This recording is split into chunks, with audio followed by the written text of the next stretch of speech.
technically, if we could put the buddy text down here. That's your big one, right? That's the big one. Like right here, pointing that way, because it's going to point west the entire time. West or southwest. Southwest here. It'll shield it a little bit. Yeah, southwest is that way. Then it'll be shielded a little bit from the wind. And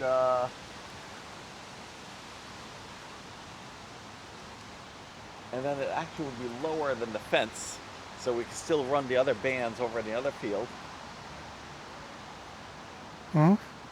And it's not that long of a coax run.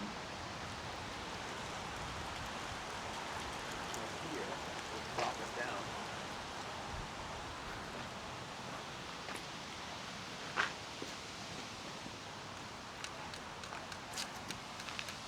And that would be kind of easy. And then you just got to find some place to guy it. Like a guy there, guy it to the building. Oh, you can guide to. Yeah, tie it to this thing. This is nice and handy. Yeah, that is nice. Exactly. So, what if we were able to get a line over that and that one and put up a dipole?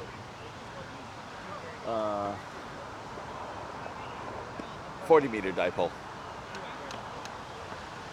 Yeah, I mean, that would.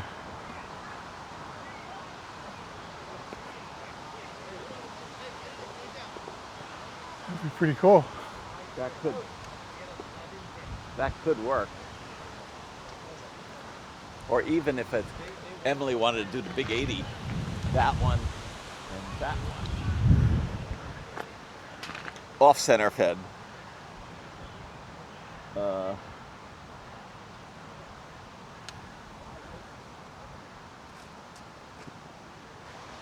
Or between the pole and a tree down here. That would work out. Then the feed point would be in the middle. Yeah, even a mast. Yeah. Like strapped to like a corner over here. Oh, that's a very good idea. And then running to like a high branch over here. Yeah. That's a good point. Exactly. We could just strap it to one of these masts. And that's a pretty long. Yeah. Yeah. Or I guess if you had to, you could go a little further down. Let's look at this hole over here. Yeah, we were thinking that this was flat. Yeah, that's right.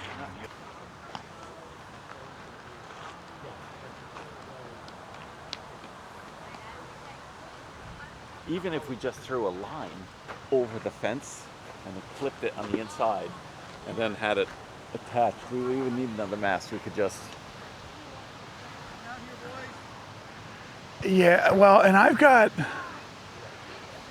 We use it. Its intended use is to hold a video camera. Yeah. But it's assuming this is metallic. Yeah, it's metallic. It's magnets to hold onto a pole. Right. Oops. And I could, put that up high. Oh yeah. And I mean, a wire is light. It's not. Right. Yeah, right.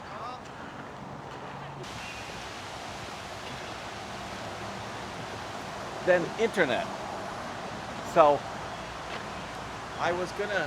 Do we have internet access here? Sorry? Do we have? I want to see if there's internet here. That's what I was about to say. That would be the super. Although I can't see my phone very well. Yeah. No. Looks like it's 5G. You mean cellular? Or Looks like it's cellular, not connected. Open Wi-Fi network here. I don't know if there's one in the barn. I don't remember if there's one last time. And so last time we did use our cell phones. I was going to bring the Starlink just for like demo for down there and let that run. But if we put the Starlink out here... Well, I have a Starlink too. Yeah, I know.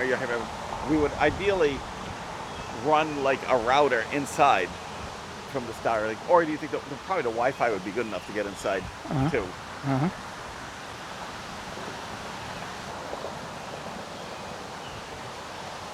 Yeah, so we're scouting around. So that pole looks very good. If we get a line over it, and if we're allowed to do that. So after our meeting last night, and all of that stuff ruminating around in my head, Yeah. I really like the idea of using the deck right here Yeah. as the spot for you to put your hexagon. Yeah. I think we can secure it down to that pretty well, Yeah. and it'll get over the top of the building, Yeah. and it's kind of within our control as opposed to having to run long cables and stuff. So I was thinking also, what do you think about, since that is west, Right. and that is south there, so that's like we're going to be mainly west and southwest direction. Yeah. and having the pole down here and up and dying it and yeah, I think having it up higher higher is better. All right, we'll put it up because higher. you're going to be aiming into the trees, and HF doesn't like foliage. Oh yeah, all right, yeah, we'll definitely. So if you're up on this deck and you go 25 feet high, Yeah. now Frank Sawicki has the really super tall exit beam. Yes, I have that too. Oh, you do? I have the 10 meter one, but you can't put the 10 meter up 10 meters with the hex beam. The most you could do is 25. Okay. Yeah. Got it.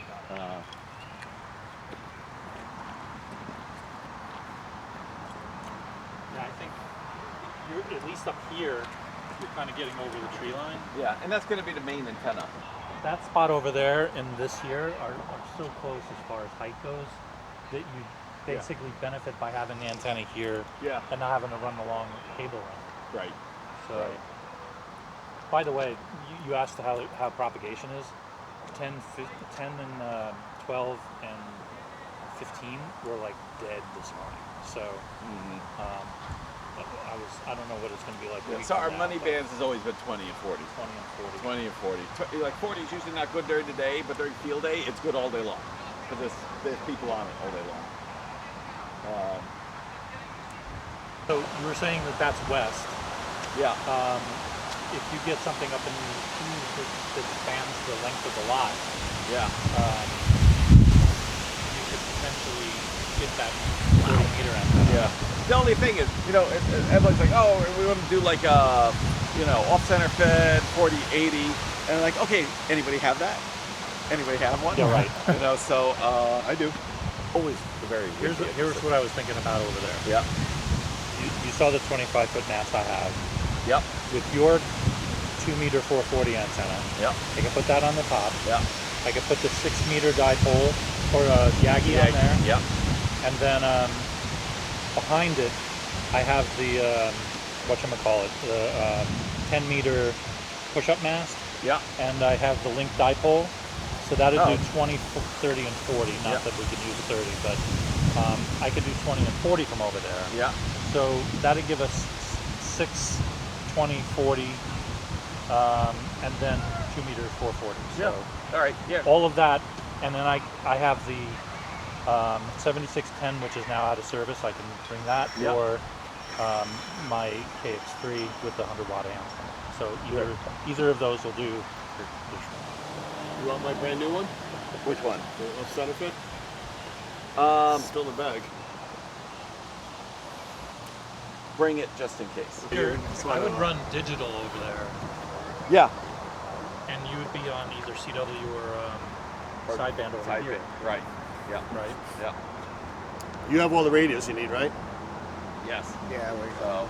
plenty of radio.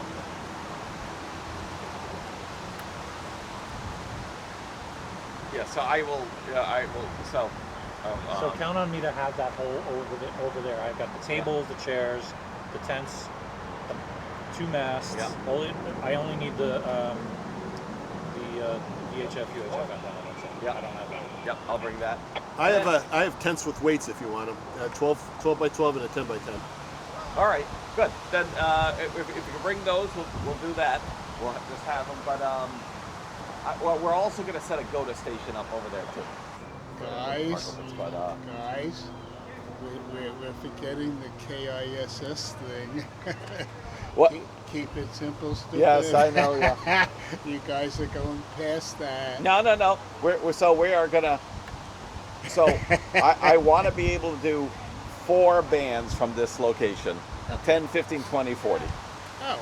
That's it. So the hex beam will do 3, and then if we get up something here that could do 40 and maybe 80, if that would be wonderful too.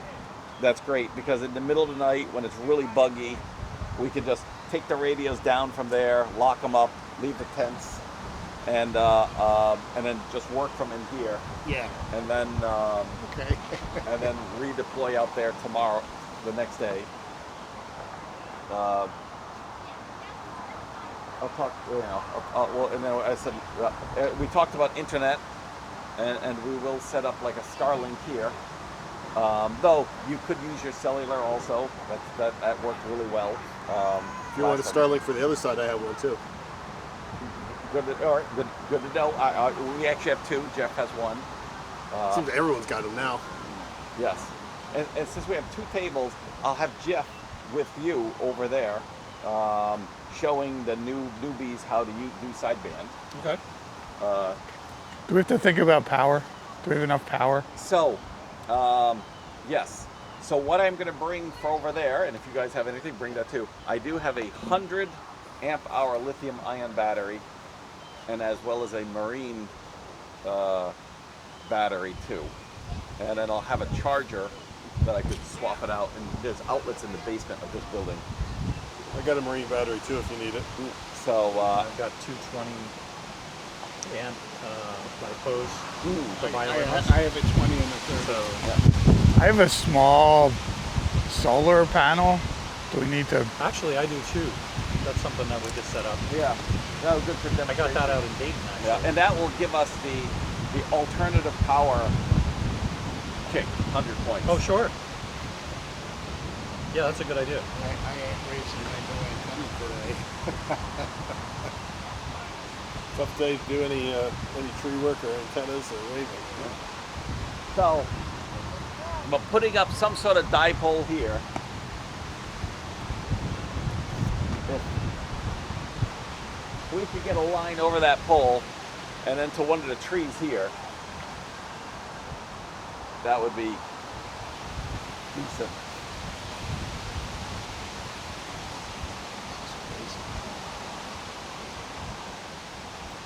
Where it's just, and then the coax comes out and goes right up in the middle.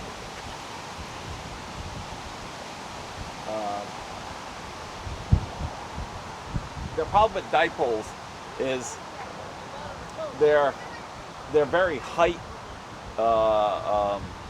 dependent. Right. So depending on the height of the dipole, you got to tune it different, cut it. So whenever we've done field day, we've had to like trim them like crazy. So that's why putting them on like a center mast, because they control the feed point height, then tuning usually isn't that bad, but we'll see, we'll figure it out. We'll think of it during the week.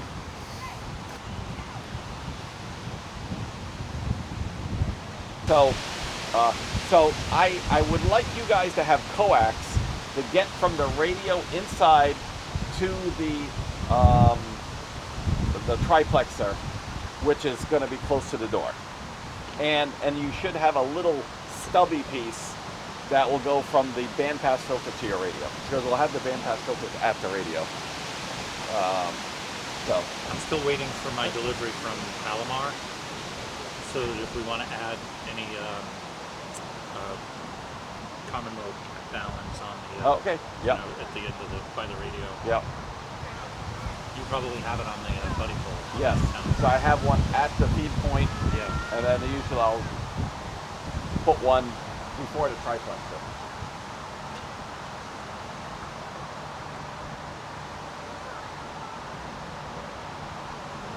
So good. Yeah, we get here early. We set the tables and the radios is the big thing.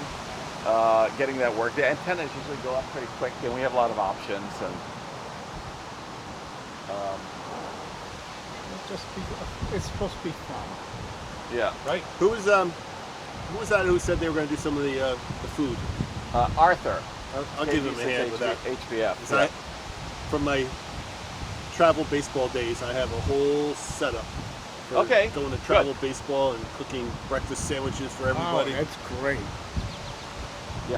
There's so many people out there that I think would love, like if they knew how friendly this group was and you know how easy going it is, I think they would join in a heartbeat. But like you got to work at it. You know, we Right. sort of take a passive look at it. Just Let them, getting him over the hump. yeah. In front of you. So Yeah, tight so up. I'll call Steve and see what we'll do. So here, like a nice simple 40-meter dipole would be good. I do like the end-fed half wave still. I know Emily's very anti-end-fed half wave. You just got to choke it up good before you bring it in the shack.